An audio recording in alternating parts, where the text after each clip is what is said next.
इस राष्ट्रीय विचार वर्ग के मंच पर विराजमान मान्यवर श्री मोहनलाल गुप्ता जी, मान्यवर श्री सुनील कोटारी जी और कार्यक्रम संचालक श्रीमान संदीप काबरा जी, राष्ट्रीय विचार वर्ग में इस अवसर पर इस सभागार में उपस्थित जयपुर शहर के प्रतिष्ठित समाज सेवी कार्यकर्ता और इस वर्ग में कई प्रांतों से आए हुए कार्यकर्ता बंधु और भगिनीवर, स्वदेशी आंदोलन की इस प्रकार की जो राष्ट्रीय वर्ग है वो एक बहुत महत्वपूर्ण अवसर है, जिस अवसर पर स्वदेशी आंदोलन जो कई वर्षों से इस देश में प्रारंभ हुआ है उसके पृष्ठभूमि के बारे में सुनने का और समझने का और वर्तमान संदर्भ में स्वदेशी आंदोलन उसका अर्थ और प्रासंगिकता किस प्रकार से है, इस बारे में भी इस वर्ग के दौरान कुछ समझने का मौका मिलता है। स्वदेशी जागरण मंच की ओर से जो विचार वर्गों की श्रृंखला है, गत कई वर्षों से जो प्रारंभ हुआ, जिसके माध्यम से देश भर में हर वर्ष आंदोलन की प्रासंगिकता को पूर्ण रूप से समीक्षा करते हुए आगे बढ़ने का एक कार्यक्रम के माध्यम से मौका मिलता है। हम सब जानते हैं कि जो हम यहाँ पर बैठे हैं, सितंबर 4 तारीख को दिल्ली में एक कार्यक्रम हो रहा है। सितंबर 3 और 4 ऐसे 2 दिन का कार्यक्रम दिल्ली में पूरे विश्व के 35 महत्वपूर्ण देशों के वाणिज्य मंत्री इकट्ठा हो रहे हैं। विश्व व्यापार संगठन के आगामी योजना और जो कई वर्षों से जो उसमें रुकावट आई है उसको कैसे समाप्त किया जाए और निदान कैसे उसमें से निकाला जाए, तो इस दृष्टि से एक बैठक के आयोजन भारत सरकार ने किया है और वो बैठक वहाँ अभी चल रही है और कई लोग स्वदेशी जागरण मंच सहित कई और अन्य संगठन लगातार दिल्ली में प्रदर्शन कर रहे हैं कि विश्व व्यापार संगठन विकासशील देशों के हितों की अनदेखा कर रही है। विशेषकर विकासशील देश भारत, चीन या छोटे छोटे देश जो हैं उनमें अधिकांश कृषि पर निर्भर जनसंख्या है, उन पर किस प्रकार से प्रभाव पड़ने वाला है, इस विषय पर प्रदर्शन करते हुए बता रहे हैं। तो मैं एक संदर्भ मानता हूं और अभी भी ये याद दिलाता है कि स्वदेशी जागरण मंच की जो आविर्भाव हुआ है और स्वदेशी आंदोलन का जो दोबारा इस देश में प्रारंभ हुआ है स्वतंत्र आंदोलन के बाद, उसका वर्तमान जो संदर्भ है, जिस संदर्भ से ये जन्म हुआ है इस आंदोलन का, वो अभी समाप्त नहीं हुआ है। जिस चुनौती को लेकर इस देश में आंदोलन को प्रारंभ किया गया है वो चुनौती आज भी उसी प्रकार से विद्यमान है। ये बात हम सबको समझने की आवश्यकता है और इसमें कुछ मुद्दों के माध्यम से जो देश के सामने स्वदेशी आंदोलन की वर्तमान प्रासंगिकता है उसको मैं आपके सामने रखने का प्रयास करता हूं। हम सब जानते हैं कि विश्व व्यापार संगठन, उसके पहले स्वदेशी आंदोलन, ग्याट और डंकल प्रस्ताव के नाम से बहुत कार्यक्रम, आंदोलन, कई प्रकार के जनजागरण हमने किया और हमने कहा था कि विश्व व्यापार संगठन एक प्रकार से साम्राज्यवादी व्यवस्था का थोपने का प्रयास है और जिसको आप कहेंगे कि असंतुलन को न्यायसंगत बनाते हुए व्यवस्था का निर्माण करना। देखिए कि जब कोई भी संविधान और कोई भी व्यवस्था असमानता के आधार पर निर्मित किया जाता है और असंतुलित होता है तो इसको आप कहेंगे कि iniquity is inbuilt, injustice is inbuilt. जैसे उदाहरण के लिए आप कहेंगे कि अस्पृश्यता समाज में संविधान अगर प्रदत्त अधिकार के नाते मान्यता मिलता है तो अस्पृश्यता को पालन करने वाले काम जब कोई करता है तो उसको असंवैधानिक नहीं कहा जा सकता है, लेकिन अन्याय कहते हैं और एक प्रकार से शोषण कहते हैं और मानवीय मूल्यों के खिलाफ कहते हैं और इसलिए उसके विरोध लड़ने का स्वाभाविक रूप से हम जो मानवीय मूल्यों को मानने वाले हैं कि वो इस प्रकार की व्यवस्था को हम स्वीकार नहीं करेंगे, ऐसा जब हम कहते हैं एक व्यक्ति के स्तर पर जब हम ये कहते हैं तो स्वाभाविक रूप से एक देश के स्तर पर कि इस देश के जो ऐसे कई जो देश हैं उन देशों के स्वाभाविक आवश्यकताओं का उनके अनदेखा करते हुए और उनके साथ अन्याय करने वाले कुछ प्रपोजल्स को या क्लाजेस को व्यवस्था के अंदर लाते हुए कोई व्यवस्था का निर्माण करते हैं तो उस व्यवस्था के खिलाफ स्वाभाविक रूप से लड़ाई शुरू हो जाती है। विश्व व्यापार संगठन एक ऐसी व्यवस्था है जिसमें जब उनको समझ में आ गया है कि आने वाले दिनों में जब विश्व में एक द्विध्रुवीय विश्व समाप्त हो गया और पूंजीवादी व्यवस्था के खिलाफ कोई चुनौती देने वाले राजनीतिक व्यवस्था नहीं है और ऐसे में पूंजीवादी व्यवस्था का विजय हो चुका है और विश्व के संचालन करने का काम अब पूंजीवाद को मिल गया है और इसलिए विश्व की सारे व्यवस्थाओं का संचालन और उसका आविष्कार करने का काम और वो किस लक्ष्यों को लेकर देश के व्यवस्थाएं चलना चाहिए ये काम करने का अधिकार पूंजीवादी व्यवस्था पर सोचने वाले देश या उस पर चलने वाले देशों को मिल गया, ऐसा मानते हुए एक दूसरी तरफ से एक और विषय है कि विश्व में जो असंतुलन या जिसको असमानताएं पहले थी वो समाप्त होने की ओर आ गया। आप मानते हैं कि द्वितीय विश्व युद्ध के बाद जब अमेरिका के पास पूरे विश्व की आर्थिक व्यवस्था के लिए जितने उत्पादन और सेवाओं के वितरण करने का क्षमता अमेरिका के पास थी, यानी विश्व की व्यापार के अंदर अमेरिका और यूरोप के पास जो एक स्थान प्राप्त था उस स्थान को चुनौती मिलना शुरू हो गया, जिसको आप कहेंगे पैराडाइम शिफ्ट और जिसको आप कहेंगे शक्ति का हस्तांतरण, ट्रांसफर ऑफ पावर।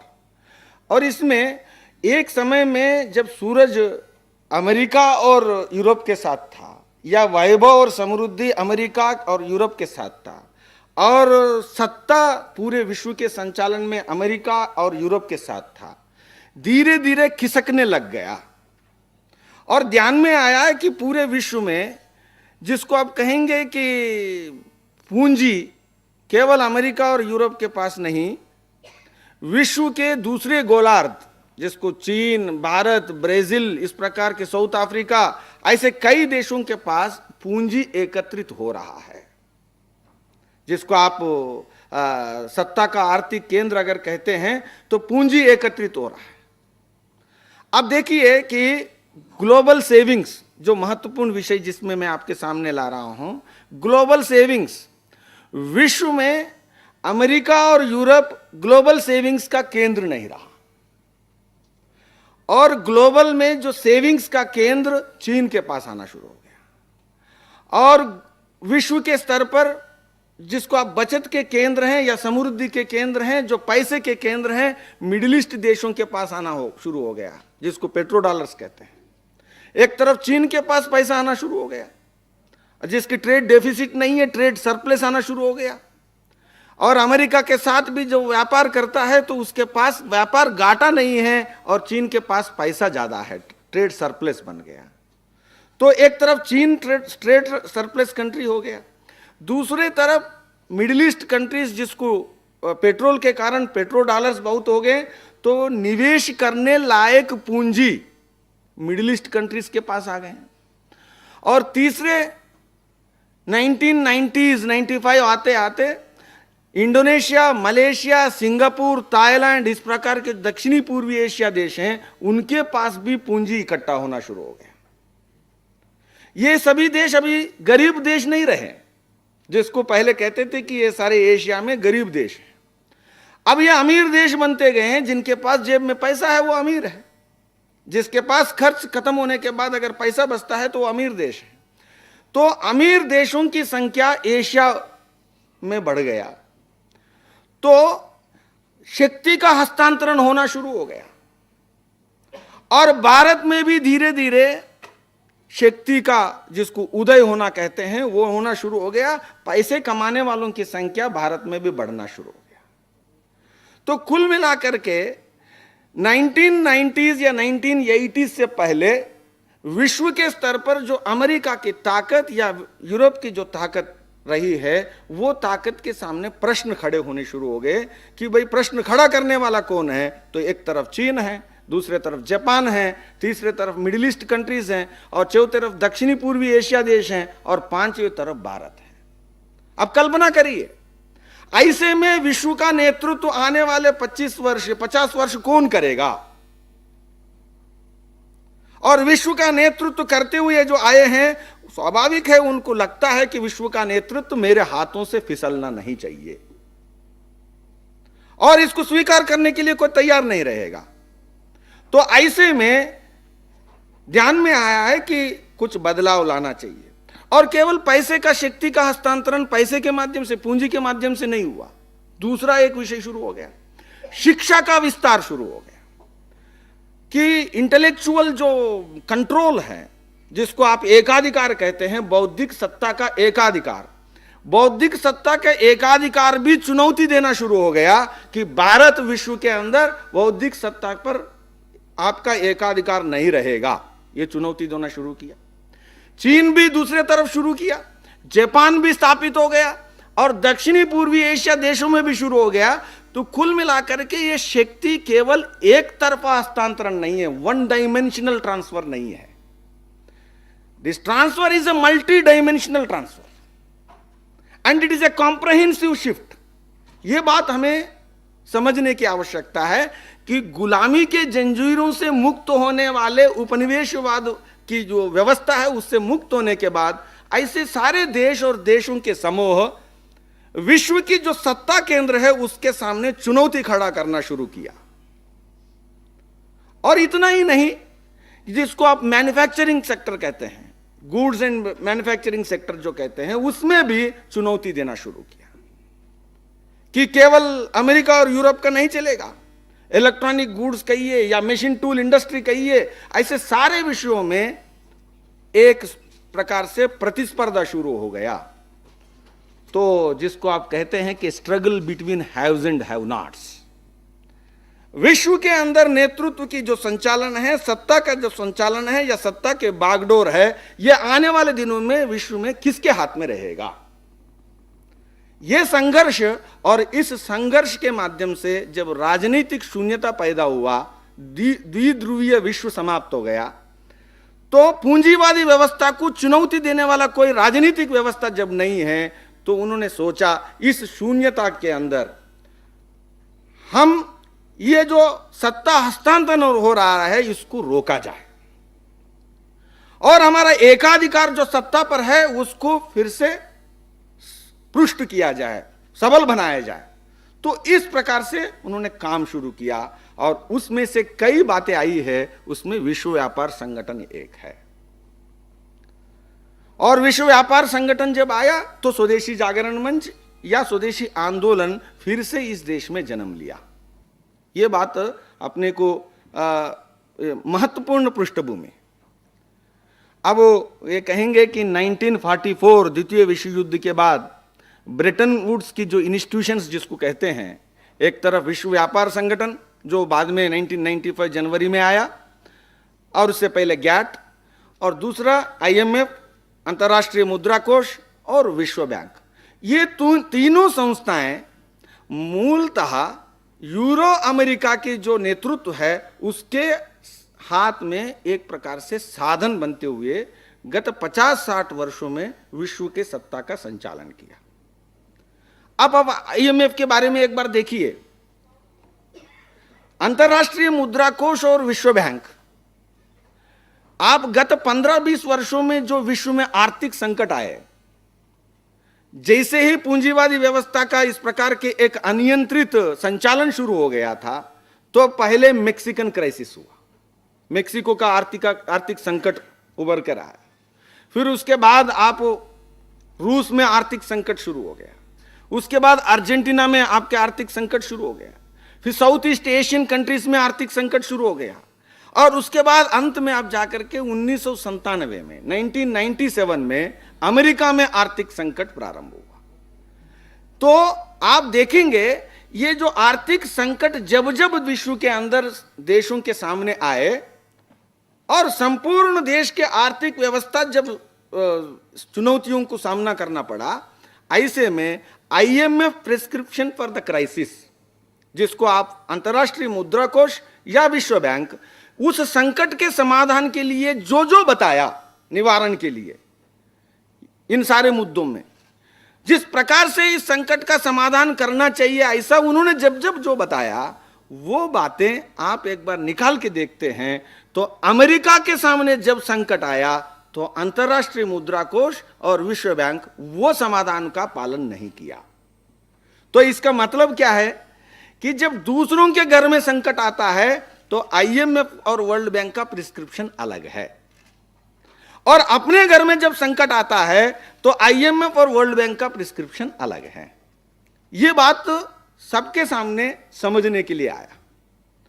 1997 से 1999 और 2000 इस प्रकार के जब आर्थिक संकट अमेरिका के आर्थिक व्यवस्था के सामने जब आना शुरू हो गया, और अभी जब आप वर्ल्ड इकोनॉमिक रिसेशन जब देखते हैं, यह कहा जाता है कि 1929 और 32-34 जिस समय जो वैश्विक व्यापार है, विश्व व्यापार, उसका संकुचन हुआ था, 60% मात्रा में संकुचन हुआ था, और उससे किसी भी प्रकार से कम नहीं है, ये उससे भी ज्यादा है, ऐसा बताया जा रहा है।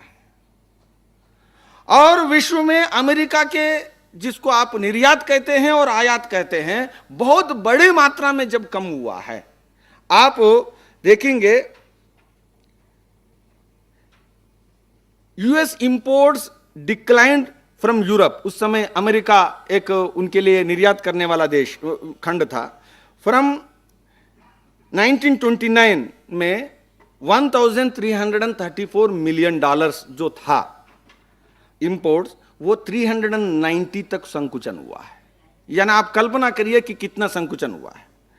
और एक्सपोर्ट्स के नाते भी देखेंगे तो अमेरिका से यूरोप के लिए जो होता था $2,341, उससे संकुचन होकर के $784 मिलियन। तो इतना कम हुआ। इतना संकट 1929 में जो था, जिसके बाद 1932-34 के बाद और विश्व के द्वितीय विश्व युद्ध के बाद जब ब्रिटेन वुड इंस्टीट्यूशन आए, तो अब जो रिसेशन आया, तो इस रिसेशन के बाद IMF और वर्ल्ड बैंक जब विश्व के सामने समाधान के रास्ते बताए, तो इसमें हमें देखने की आवश्यकता है कि ये जो समस्या उत्पन्न हुआ है, ये समस्या मूलतः इन लोगों के देन है और इन लोगों से बना हुआ है। ये कोई अन्य देशों के कारनामों के कारण आर्थिक संकट विश्व के या इन देशों के सामने नहीं आया। लेकिन जब इन्होंने समाधान बताया, तो वो समाधान मेक्सिको के सामने इन्होंने जो प्रस्तुत किया था, रूस के सामने जो प्रस्तुत किया था, अर्जेंटीना के सामने जो प्रस्तुत किया था, साउथ ईस्ट एशियन कंट्रीज के सामने प्रस्तुत किया था, वो नहीं है। और उन्होंने ये किया नेशनलाइजेशन ऑफ बैंक्स। यानी इस अवसर पर पूंजीवादी व्यवस्था के माध्यम से जो समाधान प्राप्त होता है, ऐसे बताए जाते थे, वो समाधान छोड़कर इन्होंने सरकारीकरण के ओर अपना कदम बढ़ाया, बैंक्स को नेशनलाइज किया। और सारे जो समस्याग्रस्त मॉर्टगेज कंपनीज ने उसको नेशनलाइज किया, और अमेरिका सरकार खड़ा हुआ कि कहा कि भाई ये सारे संकट के समय सरकार खड़ा रहेगा। अने पूंजीवादी व्यवस्था में संकट में मार्केट ही समाधान खोजेगा और मार्केट की ही ये जिम्मेवारी है। ये बात से हट करके state is the answer, state is going to take a protective action, इस प्रकार के एक पैटर्नलिस्टिक एटीट्यूड, यानी स्टेट समाज के विषय में बाजार के अनियंत्रित होने पर हम हस्तक्षेप करते हैं, और यह बात अमेरिका में लागू किया। जो समाधान विश्व के अन्य देशों के लिए लागू नहीं है और वो समाधान अमेरिका के लिए लागू है, तो ये इनकी प्रामाणिकता पर प्रश्न चिन्ह लगाया। और ये आज इसीलिए IMF और world bank have got completely exposed. आज इसीलिए उनकी क्रेडिबिलिटी की संकट, जिसको आप कहेंगे कि IMF और वर्ल्ड बैंक के सामने एक क्रेडिबिलिटी का संकट खड़ा हुआ। तो मैं ये कहना चाह रहा हूं कि विश्व के आर्थिक संकट और दूसरा विश्व व्यापार की जो व्यवस्था है, उसने पूंजीवादी व्यवस्था की खोखलापन को और पूंजीवादी व्यवस्था के संचालकों के प्रामाणिकता की जो उनकी मंशाओं को और उनके सत्ता संचालन अपने हाथ में रखने की जो इच्छा है और महत्वाकांक्षाओं को संपूर्ण रूप से विश्व के सामने प्रस्तुत किया है, प्रदर्शित किया है। यह हम कहते हुए आए थे। और आपको याद होगा कि WTO की जब बात हो रही थी तो स्वदेशी आंदोलन स्वर्गीय दत्तोपंत जी के नेतृत्व में जब प्रारंभ हुआ, तो जिसको अपने लोगों के बीच में भी एक प्रकार से सेल्फ डाउट माहौल था, और ऐसे में लोग कहते थे कि इरिवर्सिबल प्रोसेस है ये, और वैश्वीकरण अब रुकने वाला नहीं है, और वैश्वीकरण से हट करके कोई अलग से रहना ये असंभव है। और ऐसे कहने वाले लोग एक आइसोलेशनिस्ट हैं और देश को अकेला रखना चाहते हैं, दूर रखना चाहते हैं, और विश्व के साथ लेन देन से दूर करना चाहते हैं। इस प्रकार के एक प्रकार से आरोप प्रत्यारोप अपने ऊपर करते थे। लेकिन 1995 के बाद से अभी तक आप देखते हैं तो जो हमने कहा है स्वदेशी आंदोलन के प्रणेता देश में और विश्व के स्तर पर, वो सभी बातें एक के बाद एक साबित हो रहे हैं कि हमने जो कहा वो सही है। दूसरे एक महत्वपूर्ण प्रश्न हमें समझने की आवश्यकता है कि विश्व व्यापार संगठन जब बना था तो लोग कहते थे कि इट इज इरिवर्सिबल और इसमें कोई संभावना नहीं है, आप केवल थोड़ा बहुत कैसे बच सकते हैं इसके बारे में सोचिए। पार्लियामेंट की डिबेट्स को भी आप देखेंगे तो आपको ध्यान में आता। लेकिन आप सिंगापुर के बाद आप सियाटिल और उसके बाद दोहा और उसके बाद हांगकांग आप लगातार देखते हैं तो हर मंत्री स्तरीय बैठक में स्वदेशी आंदोलन के जो लोग कहे थे कि विश्व व्यापार संगठन चल नहीं सकेगा, क्योंकि विश्व व्यापार संगठन अंतर्विरोधों से एक समाविष्ट संस्था है कि समृद्ध देश विश्व के ऊपर संचालन करना चाहते हैं, और विश्व व्यापार के अंदर WTO में कहा गया है कि ये रूल बेस्ड ऑर्गेनाइजेशन है, ये पारदर्शिता पर आधारित संस्था है, और ये सबके लिए काम करने वाली संस्था है और एक के लिए नहीं करेगा, और इसमें कंसेंसस पर चलेगा, मेजॉरिटी पर नहीं चलेगा। इस प्रकार की कई बातें उन्होंने कहा था और हमने कहा था कि ये चल नहीं सकता। हमने इसलिए कहा था कि उसमें कई ऐसे मुद्दे हैं जिसमें अमेरिका को और यूरोप को जो चाहिए वो तो फ्रंट लोड किया है, उसको आगे रखा है, और जो भारत और चीन और ऐसे गरीब जो छोटे देशों के लिए चाहिए उसको पीछे रखा है। और इसीलिए जब तक वो हमें देने की बात आएगी तो वो पीछे हट जाएंगे और उनको जो चाहिए वो लेके रहेंगे, और इसीलिए विश्व व्यापार संगठन में झगड़ा बढ़ेगा। और विश्व व्यापार संगठन एक सामूहिक संस्था के नाते सबके हितों को लेकर आगे बढ़ने वाला ये संभव नहीं है, क्योंकि इनकी जो मंशा ही ऐसा नहीं है, ये हमने कहा था। अब देखेंगे आज झगड़ा जो दिल्ली में हो रहा है और आने वाले नवंबर में जेनीवा में जो होने वाला है, तो उसमें महत्वपूर्ण जो मुद्दा है उसमें एग्रीकल्चर सबसे बड़ा एग्रीमेंट है। विश्व व्यापार संगठन में कृषि सबसे बड़ा महत्वपूर्ण एग्रीमेंट है। और कृषि में जो महत्वपूर्ण विषय चल रहा है कि अमेरिका और यूरोप में जो कृषि पर दिए जाने वाले अनुदान हैं, वो अनुदान रहते हुए विश्व में कृषि व्यापार चल नहीं सकता, क्योंकि वो अनुदान ऐसी हैं कि कुछ क्रॉप्स पर, कुछ अनाजों पर, कुछ प्रकार के खेती पर 1500% तक अनुदान है और कई विषयों पर 100-200% अमूमन अनुदान है। अनुदान की प्रकार ऐसी हैं कि कई प्रकार से अनुदान दिया जाता है, कि जोतने पर अनुदान दिया जाता है और सरकार कहती है कि आपको जमीन नहीं जोतना है तो उस पर भी अनुदान दिया जाता है, और आपके पशुधन पर अनुदान दिया जाता है, और आपकी निर्यात पर भी अनुदान दिया जाता है, और अब किसी भी प्रकार के काम के लिए कई प्रकार के अनुदान दिए जाते हैं।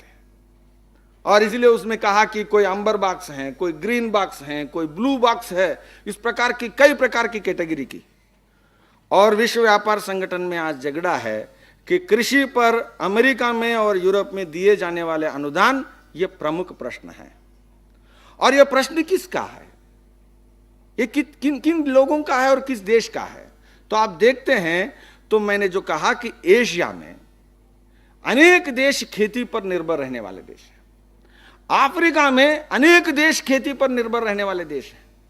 वो बोइंग जहाज निर्माण नहीं करते हैं, वो दवाइयों का निर्माण नहीं, उत्पादन नहीं करते हैं, वो कोई इलेक्ट्रॉनिक्स की बहुत बड़े बड़े उपकरण का उत्पादन नहीं करते हैं। खेती कपास का उत्पादन करते हैं, चावल का उत्पादन करते हैं, गेहूं का उत्पादन करते हैं। ऐसे ही इतनी संख्या चीन में है और अनेक देशों में है।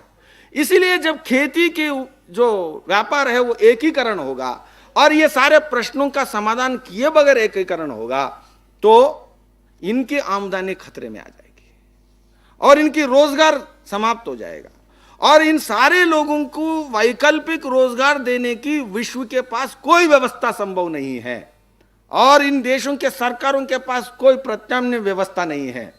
ऐसे में यह नहीं चल सकेगा और यह प्रश्न आज भी बना हुआ है। और अमेरिका अभी कह रही है कि 70% अनुदान हम कटौती करने के लिए तैयार है, लेकिन जो वो कटौती करने वाले अनुदान कह रही है, वो अनुदान पूरे अनुदान का एक केवल छोटा सा हिस्सा है। बहुत बड़ा हिस्सा ग्रीन बॉक्स के नाम से वो आज भी जारी कर रहे हैं और इसलिए अनुदान कटौती की कोई भी बात वो कहते हैं, जो आज चर्चा में जो हो रहा है, उन मुद्दों पर अगर वो मान भी लेते हैं तो अनुदान के प्रश्न का समाधान नहीं होने वाला है। इसलिए भारत के किसानों के पास विश्व व्यापार संगठन के सामने लड़ने के अलावा और उसके अस्तित्व के विरोध में लड़ने के अलावा कोई और संभावना बचता नहीं।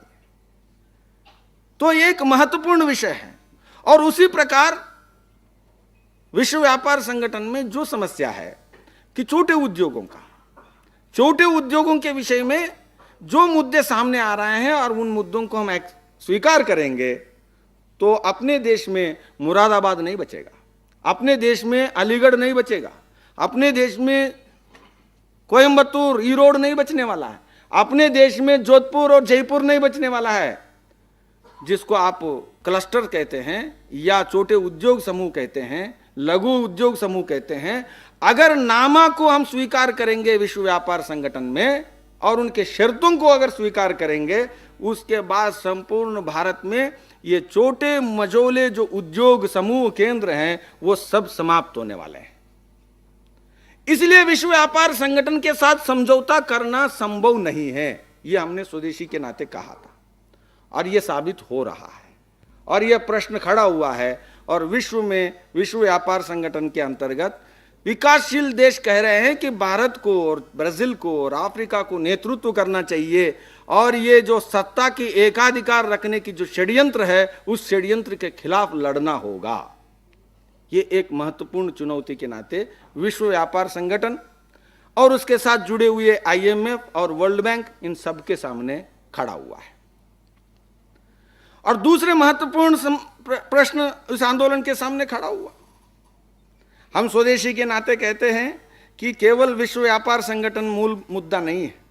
ये जो पूंजीवाद विचार है इस विचार में ही विश्व की संचालन करने की सामर्थ्य नहीं है, यह हमने कहा था। तो लोग कहते थे कि ये बात क्या कह रहे हैं, और कुछ लोग यहां तक कहते थे कि ये कम्युनिज्म के रास्ते पर चलना चाहते हैं।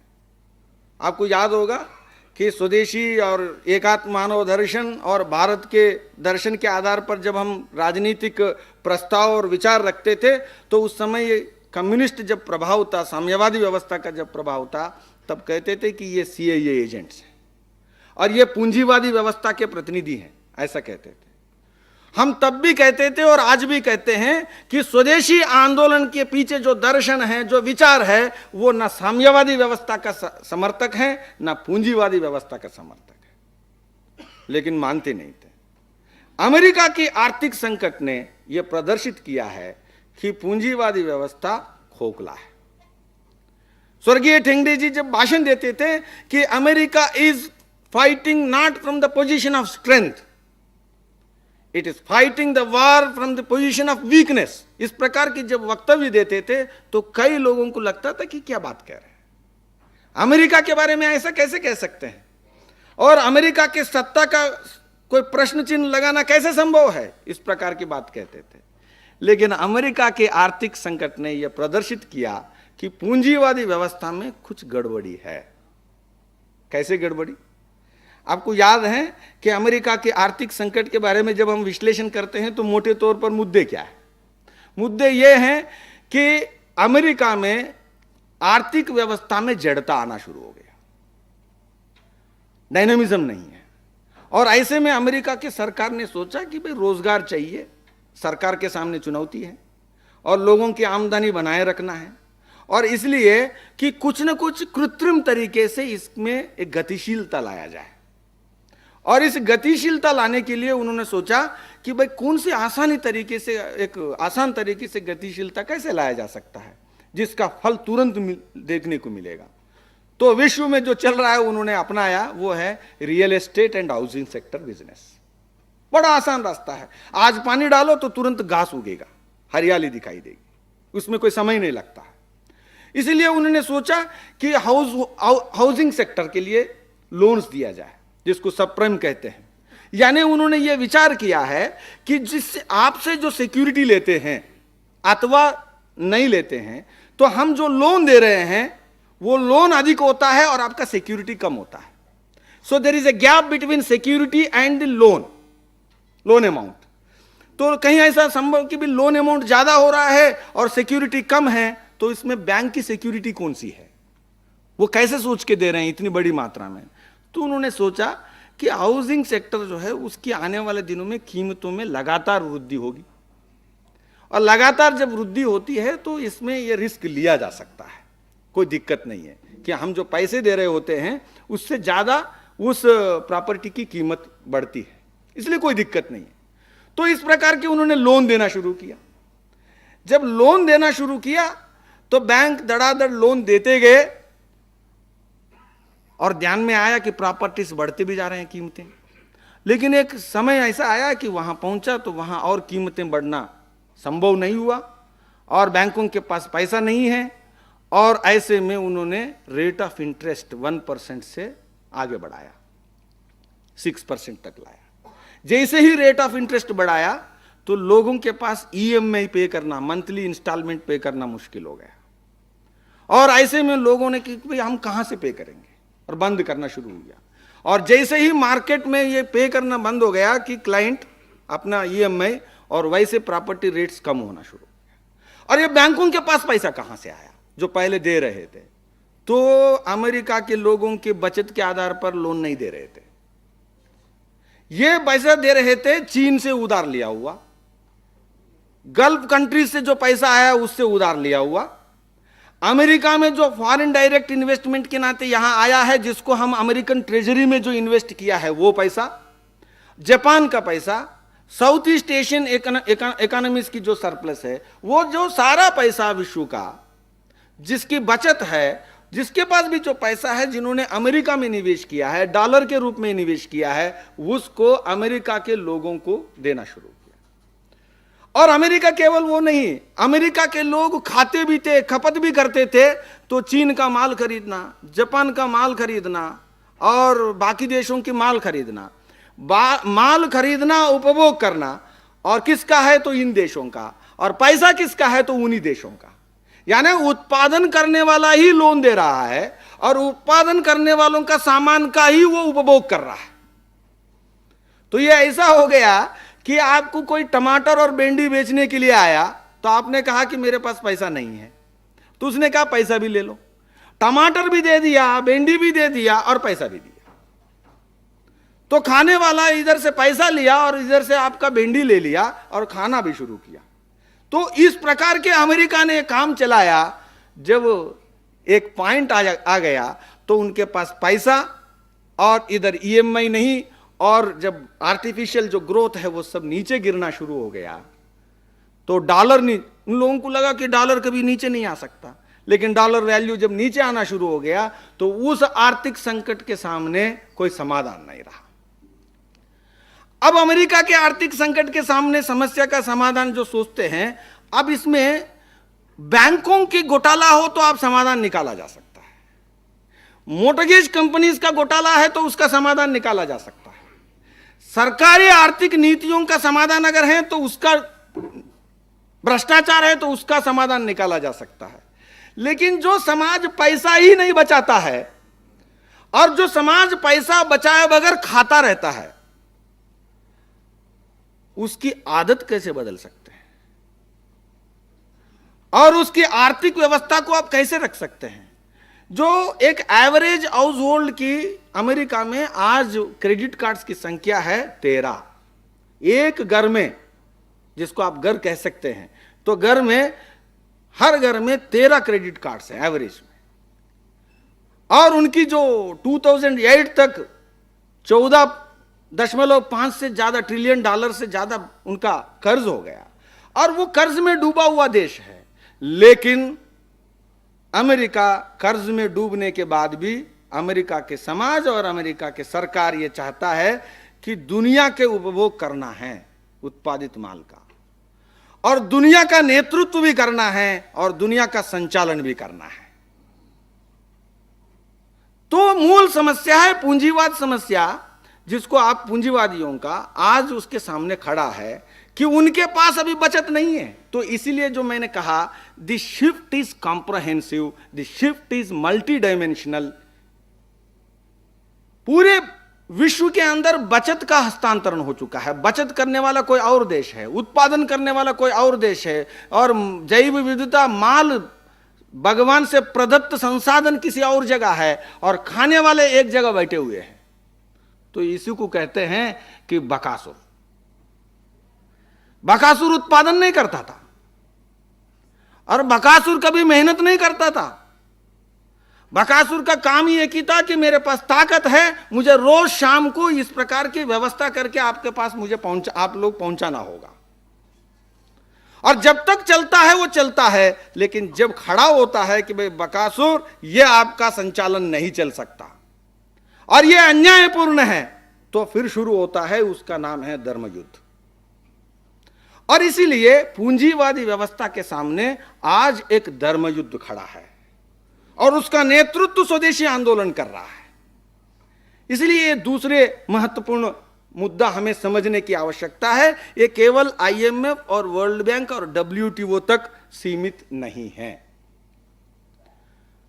इसीलिए विश्व व्यापार संगठन में आप देखते हैं, या विश्व के किसी भी फ्री ट्रेड एग्रीमेंट जब हो रहे हैं देखते हैं, तो भारत में जनसंख्या है और कुशल लोगों की जनसंख्या अधिक है। इंजीनियर्स, डॉक्टर्स, कारपेंटर्स, इस प्रकार के लोग ज्यादा हैं। आपका गुड्स एंड सर्विसेज के लिए मेरी भारत की बाजार अगर खोलना है तो मेरी एक न्यायसंगत प्रश्न है, मेरे लोगों के लिए आपके बाजार खोलिए।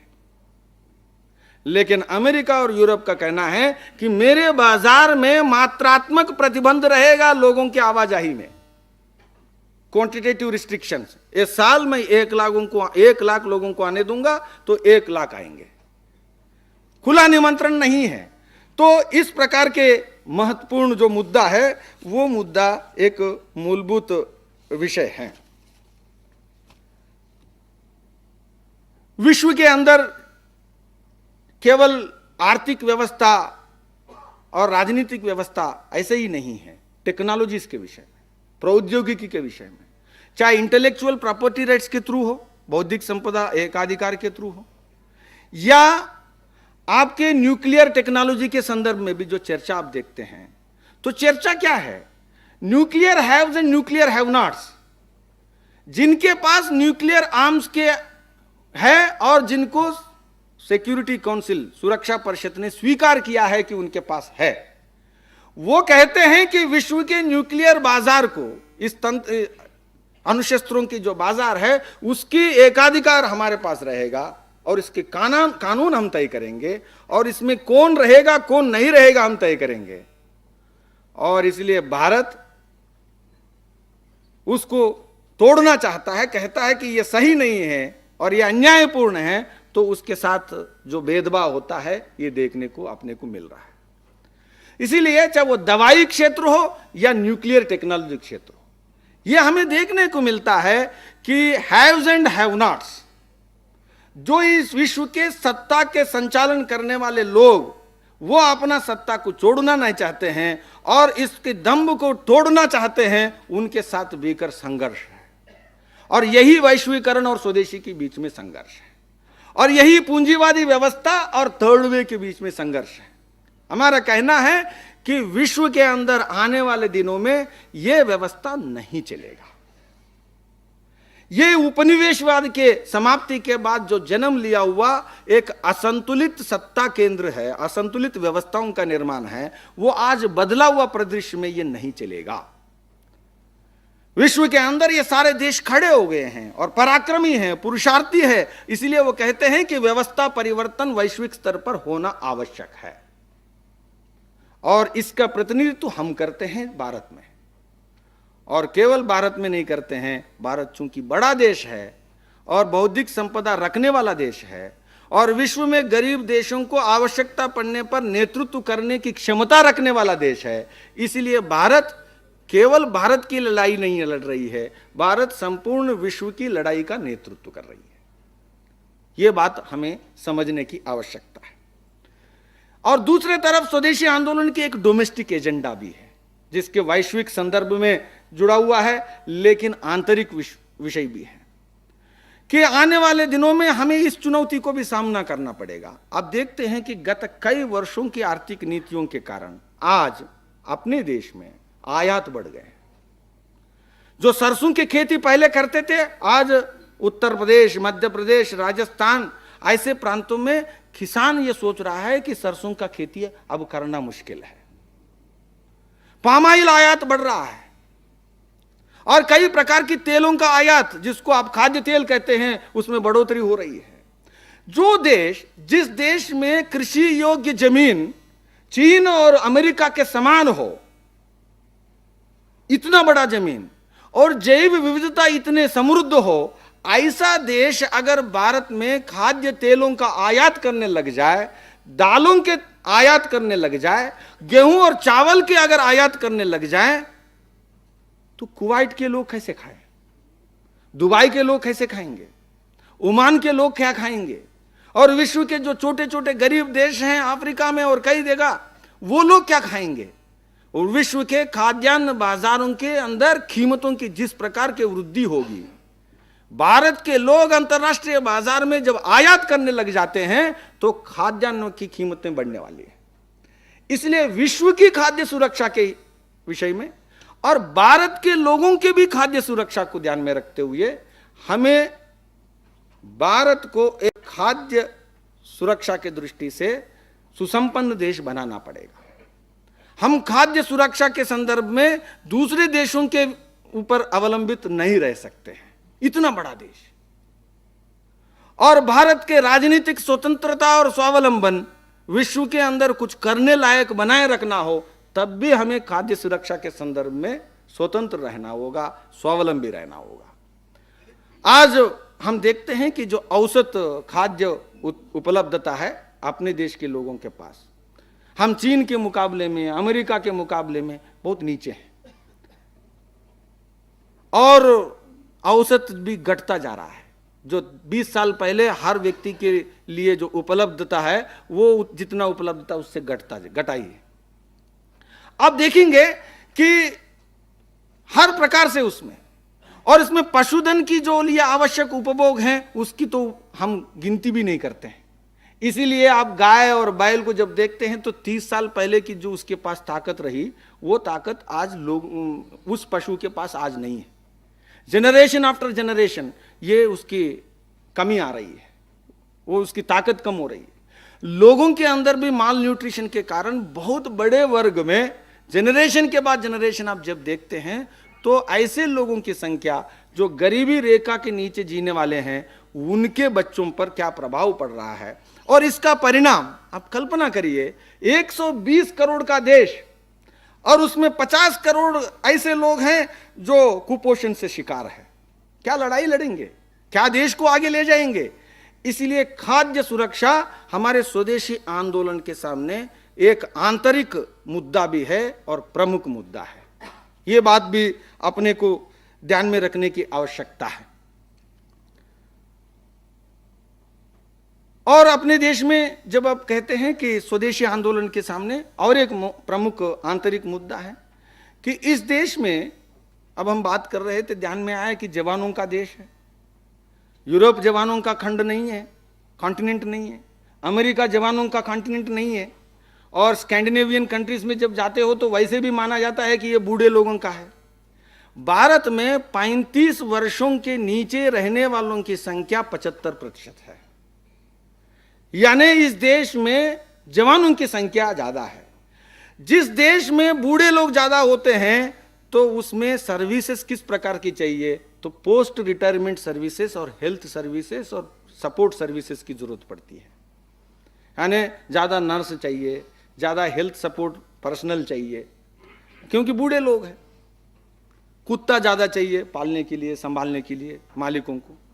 अपने देश में जवानों की जो संख्या ज्यादा है तो उसको खाद्यान्न ज्यादा चाहिए, रोजगार ज्यादा चाहिए, आमदनी ज्यादा चाहिए, क्योंकि आने वाले दिनों में खपत बढ़ने वाला है, खपत कम नहीं होने वाला है। बूढ़े लोग जिस घर में रहते हैं तो खपत घटता जाता है, दवाइयां बढ़ जाती है, और जब जवान लोग कहीं रहते हैं तो खपत जो है वो बढ़ने वाला है। इसलिए भारत को रोजगार देने की जो चुनौती है सरकार के सामने एक प्रमुख मुद्दा है। इसलिए इस रोजगार प्रश्न पर भी सोचना पड़ेगा। ये एक मुख्य मुद्दा है, यह भी अपने को ध्यान में रखना आवश्यक है। और एक महत्वपूर्ण विषय है कि हम जिस प्रकार के विश्व में जो क्लाइमेट चेंज के संदर्भ में या किसी और संदर्भ में जो मुद्दे आ रहे हैं उसमें हमें स्थायी विकास, सस्टेनेबिलिटी, जिसको भारत के संदर्भ में जो परिभाषित किया जा सकता है उसको भी हमें ध्यान में रखने की आवश्यकता है। मुझे याद आता है कि मैं जयपुर आया हूं तो एक घटना याद आती है। एक समय में ऐसा हुआ था कि एम.एस. स्वामीनाथन फार्मर्स कमीशन के चेयरमैन थे, तो वो राजस्थान आए थे। मुझे यहीं के कृषि मंत्री उस समय के उन्होंने बताया था। तो जब वो आए थे तो खेती में किसानों के साथ मिलने गए, तो उन्होंने पूछा कि आप यूरिया कितना डालते हो, पोटाशियम कितना डालते हो, पेस्टिसाइड्स कितने डालते हो। तो पूछा तो किसान हिंदी में बोलते हैं, हिंदी से भी बोली में, स्थानीय बोली में बोलते हैं, और स्वामीनाथन अंग्रेजी में बोलते थे। तो स्वामीनाथन महोदय को हिंदी से अंग्रेजी और अंग्रेजी से हिंदी जो कृषि मंत्री और जो वहाँ के जो स्टाफ है वो कोशिश करते थे कि अनुवाद कैसे करते हुए समझाया जाए।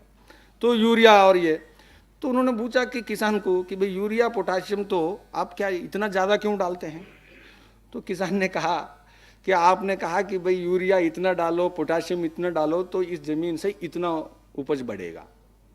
तो हमने देखा बाद में 2 साल के बाद कि उपज थोड़ा कम हो रहा है, तो यूरिया और बढ़ाओगे तो और उसका उपज बढ़ जाएगा। तो भाई 2 ग्राम डालने से अगर उपज इतना बढ़ता है तो 4 ग्राम डालने से उपज और बढ़ेगा। इसीलिए किसान ने भाई बढ़ाना शुरू किया। तो वो चलते चलते हुए उन्होंने कहा वापसी में कि आप यूरिया और पोटाशियम पेस्टिसाइड्स कम करो, थोड़ा गोबर डालो, ऐसा बताया। तो किसान बाद में कहा तो इसमें पहले तो मैं गोबर ही डालता था, और आप कहते थे कि ये गोबर आदमी है, इसको कुछ समझ नहीं है। तो गोबर मेरे हाथों से हटाया और मेरे हाथों में आपने यूरिया और पोटेशियम रखा, और 30 साल के बाद आके मेरे पास आके कह रहे हो कि यूरिया पोटेशियम हाथ से निकालो और फिर गोबर रखो। तो ये एम एस स्वामीनाथन जी, आपका कंट्रीब्यूशन यही है क्या? ऐसे राजस्थान के किसान कह रहा है। तो मेरा कहने का अर्थ है कि जो विकास के बारे में जब हम सोचते हैं तो विकास के एक व्यापक अर्थ में, भारतीय अर्थ में हमें इस विकास को सोचना होगा, और उसको देखते हुए हमें भारत को अमेरिका के साथ प्रतिस्पर्धा में नहीं जाना है, यूरोप के साथ प्रतिस्पर्धा में जाना नहीं है। आपका यूरिया कितना खपत होती है, आपका पोटेशियम कितना खपत होती है, आपकी दवाइयों का कितना खपत आप करते हो, तो मैं भी उतना ही, डेवलप्ड कंट्री का मतलब है कि मैं भी उतना खपत करूंगा। आपका कार्बन डाइऑक्साइड एमिशन कितना है, तो मैं भी उतना करूंगा। यह विकास भारत के लिए संभव नहीं है। इसलिए भारत को थर्ड वे, जिसको स्वदेशी के आधार पर, अपने जीवन दर्शन के आधार पर, अपने मूलभूत जो शक्ति केंद्र है उसके आधार पर हमें अपने विकास को आगे बढ़ाना पड़ेगा, और यह लड़ाई लड़ना होगा। और इसीलिए इस देश में ऐसे लाइफस्टाइल, जिसको अपने इस प्रकार के जो जीवन पद्धतियां हैं, क्योंकि प्रोडक्शन ऑफ जो एक आर्थिक व्यवस्था का जो उत्पादन है उसका और अपने जीवन पद्धति के साथ एक सीधा संबंध है। देयर इज ए कोरिलेशन, कि कोई भी इकोनॉमी में ऐसा उत्पादन नहीं हो सकता है कि उसकी लाइफस्टाइल में जुड़ता नहीं हो। तो इसीलिए जब हमारे लाइफस्टाइल को भारत के अपने मूल्यों के अनुकूल जब बनाते हैं तो हमारे अर्थव्यवस्था भी अपने मूल्यों के अनुकूल रहेगा। इसीलिए स्वदेशी के इस प्रकार के जितने काम चल रहे हैं, जितने चुनौतियों का समाधान करने का प्रयास इस देश में चल रहा है, उसको आगे बढ़ाना होगा और उसको नीति के केंद्र में लाना होगा, भारत के सरकार के जो नीतियों के केंद्र बिंदु में लाना होगा।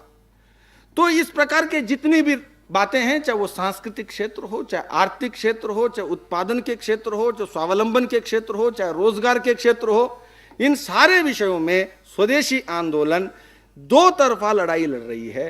एक आंतरिक जो देश के अंदर लड़ाई, जिसमें भारत को बनाए रखने का प्रयास, भारत को भारत के जैसे रखते हुए विकसित देश के नाते, समृद्ध देश के नाते स्थापित करने का प्रयास, और दूसरे तरफ वैश्विक स्तर पर जो लड़ाई चल रही है, उस लड़ाई में अन्यायपूर्ण और शोषणकारी व्यवस्था को हम समाप्त करेंगे, और जिसको बहुध्रुवीय विश्व कहते हैं, इक्विटेबल वर्ल्ड ऑर्डर कहते हैं, उसको स्थापित करने का प्रयास। स्वदेशी आंदोलन ये दोनों काम लगातार 15-20 वर्षों से करने का काम हम कर रहे हैं, और स्वदेशी जागरण मंच भी कर रही है। और मैं ये कहूंगा, इसको एक समानांतर गतिविधि या समानांतर गतिविधि जब मैं कहता हूं तो इसका क्या अर्थ है? उसका अर्थ यह है कि इस समाज में जो बातें हम कह रहे हैं, वो उन बातों के लिए कई संगठन और कई लोग काम कर रहे हैं। इस देश के अंदर किसान इस देश के देशी खेती को बचाने के लिए लगातार संघर्ष कर रहा है। इस देश में किसान पशुधन को बचाने के लिए लगातार संघर्ष कर रहा है। और इस देश में जो औद्योगिक संकुल है, क्लस्टर्स हैं, उसमें सामुदायिक जीवन को बचाने के लिए और सामुदायिकता के आधार पर औद्योगिक विकास को प्राप्त करने के लिए लगातार संघर्ष कर रहा है। और उसी प्रकार इस देश में कई संगठन हैं, कई संस्थाएं हैं, सामाजिक संस्थाएं, कई बिरादरी हैं, ये इसी काम को आगे बढ़ा रहे हैं। जब वो बढ़ा रहे हैं तो वो इस समाज में स्वदेशी और स्वावलंबन को पुष्ट करने का काम कर रहे हैं। तो स्वदेशी जागरण मंच का काम क्या है? स्वदेशी जागरण मंच का काम यह है कि री एनर्जाइजिंग, उनको हम जितना और शक्ति दे सकते हैं, उन सारे संस्थाओं को, उन सारे गतिविधियों को हम शक्ति प्रदान करने का काम, वैचारिक संबल देना और वैचारिक समर्थन करना, और भौतिक रूप से भी जहां कोई संकट है तो वहां पर हम खड़े होकर के देश आपके साथ खड़ा है, आंदोलन आपके साथ खड़ा है, यह बताने का काम करना। और दूसरे तरफ मौलिक रूप से या वैश्विक स्तर पर या केंद्रीय देश के स्तर पर यह राजनीतिक लड़ाई है।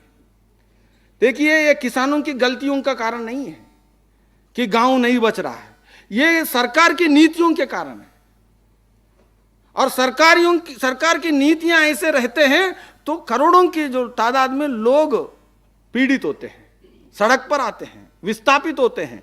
इसीलिए राजनीतिक व्यवस्था में इन नीतियों के परिवर्तन की लड़ाई लड़ना और वैश्विक स्तर पर भी एक जन आंदोलन और जनमत बनाना कि इस लड़ाई को वैश्विक स्तर पर भी लड़ने के लिए, तो इसलिए स्वदेशी आंदोलन, स्वदेशी जागरण मंच जैसे आंदोलन वो देश के अंदर ऐसे काम करने वालों के साथ एक समानांतर राजनीतिक दृष्टि से इस देश के स्वावलंबन को और वैश्विक स्तर पर एक स्वतंत्र समतायुक्त वैश्विक व्यवस्था की स्थापना के लिए लड़ने वाला एक दूसरा अध्याय मैं कहता हूं। और इन चुनौतियों को स्वदेशी जागरण मंच गत 15 वर्षों में बड़ी सफलता से, निर्णयात्मक सफलता हमने नहीं पाया होगा, लेकिन हम इस देश को बाध्य करने का काम किया है कई विषयों पर। ये काम और आगे भी हम निर्णयात्मक सफलता की ओर बढ़ेंगे, ऐसा कामना करते हुए आयोजकों को धन्यवाद देता हूं। जय भारत।